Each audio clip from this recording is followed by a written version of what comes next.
आज की जगबीती की कहानी भी बहुत ही मज़ेदार है। एक फैमिली की है जिन्होंने ट्रैवलिंग की बाय रोड, और उन्होंने उस ट्रैवलिंग को किस तरह एंजॉय किया वो मैं आपको बताती हूँ। उनकी एक छोटी सी बेटी थी 2-2.5 साल की, और दोनों मियाँ बीवी थे, और वो कराची की तरफ आ रहे थे।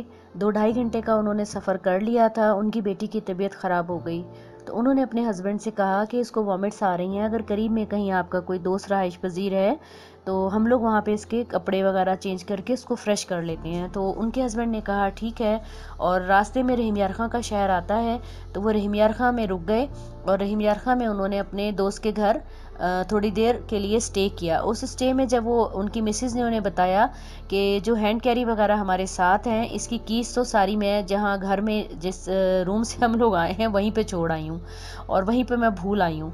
तो वो आदमी थोड़ी देर के लिए तो सोच में पड़ गए। फिर उन्होंने कहा अच्छा ठीक है, कोई बात नहीं।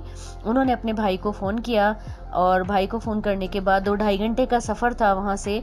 उन्होंने भाई से कहा कि इस तरह हमारे अलमारी में चाबियाँ लगी रह गई हैं, आप वो हमें पहुँचा दीजिए। उनके भाई वो चाबियाँ लेकर आए। उन्होंने हैंड कैरी से सामान निकाला, बच्ची को फ्रेश किया, और आगे का सफ़र पकड़ा और कराची पहुँच गए। कराची पहुँचने के बाद उन्होंने यहाँ वो तकरीब अटेंड की जिस तकरीब के लिए वो आए थे। शादी थी किसी की यहाँ पे उनके फैमिलीज़ में। उसके बाद उन्होंने वापसी का सफ़र लिया। वापसी के सफ़र के लिए वो यहाँ से निकले, और हैदराबाद तक वो लोग पहुँच गए। हैदराबाद तक पहुँचने के बाद उन्होंने अपनी मिसेज़ से कहा कि मुझे पैसे दीजिए और मैं गाड़ी में पेट्रोल वगैरह डला लूँ। तो जैसे ही उनकी मिसेज़ ने पर्स में देखा तो उनकी तो घंटियाँ बजना शुरू हो गई, और उन्होंने अपने हस्बैंड की तरफ देखा और कहा कि वो मैं पैसे और सारे कार्ड्स और आपके जो ज़रूरी कागजात हैं वो तो सब मैं वहाँ पे टेबल पर भूल आई हूँ। तो उनके हस्बैंड थोड़ी देर के लिए परेशान हो गए, और इत्तेफाक की बात ऐसी थी कि उनकी जेब में एक 10 रुपए भी नहीं थे दोनों के पास। उन दोनों ने दुआ करते करते वो सफ़र को टंडो आदम तक लेकर गए, और टंडो आदम में उनके कुछ रिलेटिव थे, जहां उनके हस्बैंड ने अपनी बीवी और बेटी को छोड़ा। वहां से ट्रेन पकड़ी, ट्रेन पकड़ के वापस कराची आए। कराची जिस रिलेटिव के घर शादी थी वहां आए। वहां आके जब उन्होंने दरवाज़ा नॉक किया तो उनके फादर परेशान कि आप तो बाय रोड गए थे, आप कैसे यहाँ पे, बाकी बच्चे और फैमिली कहाँ हैं?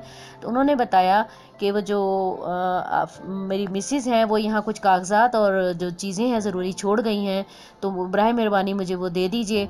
वहाँ से उन्होंने वो पैसे और कागजात और चीज़ें उठाई, और फिर दोबारा दूसरी ट्रेन ली और वापस टंडो आदम पहुँचे, और टंडो आदम पहुँच के फिर अपनी मिसेज़ और बच्चों को लेके और वापस आगे का सफ़र किया। ये सारी कहानी सुनाने का मकसद ये है कि जब दो मियाँ बीवी में आपस में प्यार होता है तो वो प्यार में एक दूसरे की बहुत सारी चीज़ों को इग्नोर करते हैं, और जहाँ प्यार सच्चा हो और अच्छा हो तो वहाँ ऐसी चीज़ें बहुत सारी बीवियों से भी गलतियाँ हो जाती हैं और हस्बैंड से भी हो जाती हैं।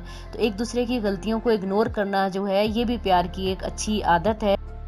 वीडियो को लाइक कीजिए, सब्सक्राइब कीजिए, और अपनी स्टोरी को भेजने के लिए व्हाट्सएप पे हमसे रब्ता कीजिए।